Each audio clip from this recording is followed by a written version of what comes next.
আজ একটা এমন মন্দিরে আপনাদের নিয়ে যাব যেখানে একজন মানুষ দেবতা রূপে পূজিত হন। অনেকেই হয়তো জানেন না এই মন্দিরের পিছনে লুকিয়ে থাকা ইন্টারেস্টিং গল্প। চলুন আস্তে আস্তে এই গল্পটা আপনাদেরকে বলতে থাকি। এই যে গোটা এলাকাটা এককালে সুন্দরবনের অন্তর্গত ছিল, আর সেই সময় জনবসতি এলাকায় প্রচুর বাঘের আক্রমণ হতো, যার ফলে প্রচুর গ্রামবাসী মারা পড়তেন। সেই সময় একজন সেনাপতি তার বন্দুক হাতে বাঘেদের হত্যা করতে শুরু করলেন, আর তার ফলে রক্ষা পেতে থাকলো নিরীহ গ্রামবাসী। কিছুদিনের মধ্যেই সেই সেনাপতির প্রতি ভালোবাসা সম্মান এমন একটা জায়গায় গিয়ে পৌঁছলো যে গ্রামবাসীরা তাকে দেবতার স্থান দিয়ে দিলেন।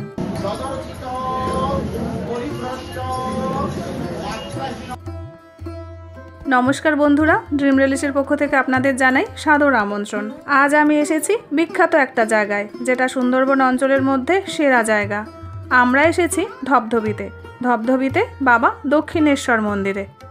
এই মন্দির কিন্তু রানী রাসমণি প্রতিষ্ঠিত রামকৃষ্ণের সেই দক্ষিণেশ্বর মন্দির নয়। এই মন্দিরে আসতে হলে আপনাদের আসতে হবে শিয়ালদা সাউথ সেকশনের নামখানা বা লক্ষ্মীকান্তপুরগামী ট্রেনে করে নামতে হবে ধবধবি স্টেশন। আর ধবধবি স্টেশনে 2 নম্বর প্ল্যাটফর্ম থেকে সামনের দিকে বেরিয়ে আসলেই দেখতে পারবেন টোটো স্ট্যান্ড। সেখান থেকে টোটো নিয়ে মিনিট 10-এর মধ্যেই চলে আসবেন ধবধবি মন্দিরের সামনে, আর ভাড়া নেবে 12 টাকা।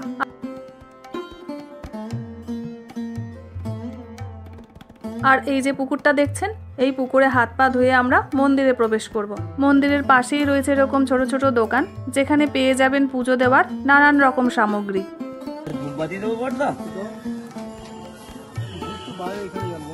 হ্যাঁ, এখানে জ্বালবেন। এখানে বাবা একটা মন্দির হয়েছে, ভোলানাথের মন্দির হয়েছে, সেখানেও জ্বালতে পারেন। বাংলাদেশের যশোরের রাজা ছিলেন মুকুট রায়, আর এই গোটা এলাকাটা ছিল তার অধীনস্থ। সুদূর যশোর থেকে এই রাজ্য শাসন করা তার পক্ষে অসম্ভব ছিল, কারণ তিনি এখানকার প্রজাদের সন্তুষ্ট করতে পারছিলেন না। তখন তার সেনাপতি দক্ষিণ রায়কে এই এলাকার ভার দেওয়া হলো। এই ঘটনাটি প্রায় 450 বছর আগেকার ঘটনা। দক্ষিণ রায় এই এলাকায় আসার কিছুদিনের মধ্যেই এখানকার সমস্ত সাধারণ মানুষ তার বশ্যতা স্বীকার করে নিলেন। কারণ একদিকে বাবা দক্ষিণ রায় যেমন ছিলেন প্রজাহিত শাসক, অপরদিকে ছিলেন একজন দক্ষ আয়ুর্বেদিক চিকিৎসক। তার সেই প্রাচীন আয়ুর্বেদিক চিকিৎসা ফর্মুলা ধরে আজও মন্দির থেকে সাধারণ মানুষকে চিকিৎসা দেওয়া হয়। বহু দুরারোগ্য ব্যাধিতে আক্রান্ত মানুষ এই মন্দিরের ওষুধ খেয়ে সুস্থ স্বাভাবিকভাবে জীবনযাপন করছেন।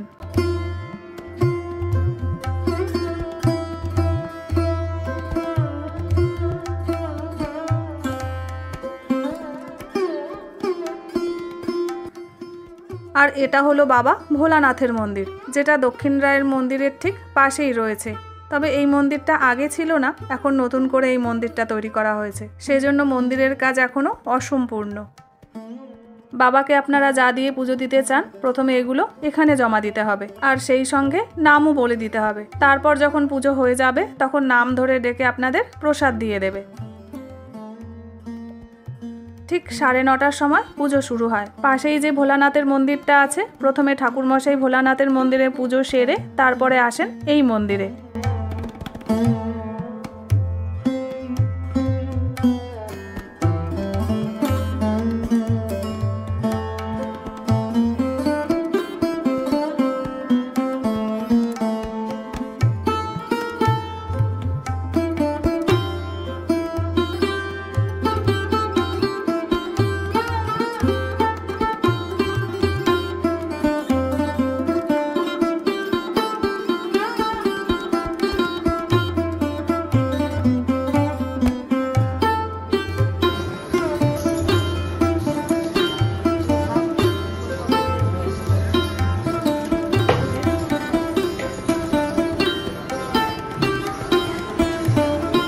এবার বলবো একটা ভয়ঙ্কর সত্যি ঘটনা, যার জন্য বারুইপুরের জমিদার শ্রী মদনমোহন রায়চৌধুরী মহাশয় এই অঞ্চলে দক্ষিণ রায়ের মন্দির স্থাপনে উদ্যোগী হয়েছিলেন।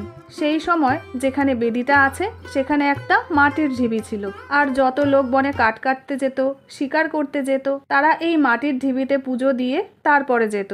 আর বেদির চারপাশে ছিল বাবার পাতা বলা হয় যে গাছকে, সেই গাছ। জমিদার মদনমোহন রায়চৌধুরী অধিক খাজনা পাওয়ার আশায় এই অঞ্চলটিকে পরিষ্কার করে এখানে জনবসতি স্থাপন করতে চাইলেন। ভাবনা মতন লোকও লাগিয়ে দিলেন জঙ্গল পরিষ্কার করার জন্য, কিন্তু বেদিটার কাছে এসে তিনি বাধা পান। ওই যে গাছগুলো ছিল তাতে বোলতা, মৌমাছি, ভীমরুল বড় বড় চাক করে বাসা বেঁধেছিল। তাদের তাড়ানোর জন্য ধোঁয়া দেওয়া হলো, আগুন দেওয়া হলো, কিছুতেই তাড়ানো গেল না। তখন একটা অল্প বয়সী লেবার কুড়ুল চালালো গাছের গায়ে। গাছটার গায়ে কুড়ুল পড়তেই গাছের থেকে আঠা না বেরিয়ে এলো তাজা রক্ত, আর ওই ছেলেটির ওখানেই মৃত্যু হলো। কথাটি জমিদারকে জানানো হলো। তখন জমিদার মশাই পালকি করে চলে এলেন আর অনশনে বসলেন যে কোন শক্তির প্রভাবে ছেলেটি মারা গেল সেটা না জানা পর্যন্ত তিনি অনশন করবেন। যদি কোনো দৈবিক শক্তির প্রভাবে হয় তাহলে তিনি তাকে এখানেই প্রতিষ্ঠা করবেন। এরপরই স্বপ্নাদেশ পান যে আমার নাম দক্ষিণ রায়, এখানে আমাকে প্রতিষ্ঠা করো, এই আমার মূর্তি, এখানে আমাকে পুজো অর্চনা করো যাতে আমি সবার উপকার করতে পারি। এবারে শুরু হচ্ছে অঞ্জলি।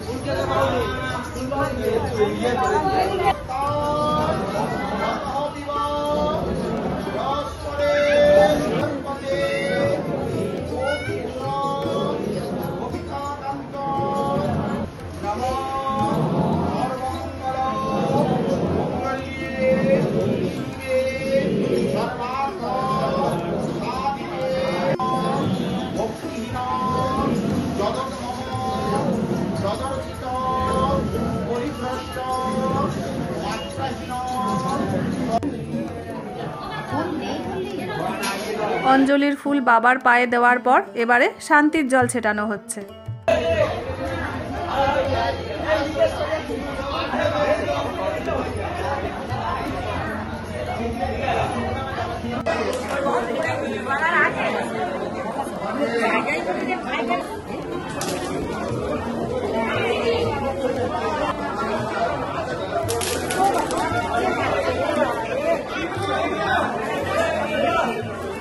অনেক দূর দূর থেকে বাচ্চা থেকে বয়স্ক সবাই এখানে আসেন শারীরিক নানান রকম সমস্যা নিয়ে, আর বাবার প্রতি বিশ্বাসের জোরে সবাই কিন্তু সুস্থ হয়ে যান।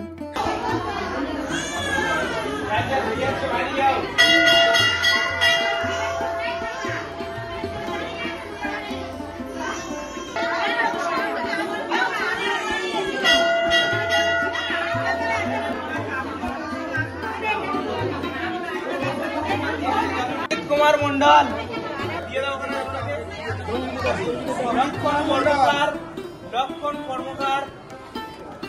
শুনেছি মন্দির চত্বরে এসে কিছু না খেয়ে নাকি যেতে নেই, সেই জন্য পুজো দিয়ে প্রসাদ নিয়ে এবারে এসেছি টিফিন করার জন্য।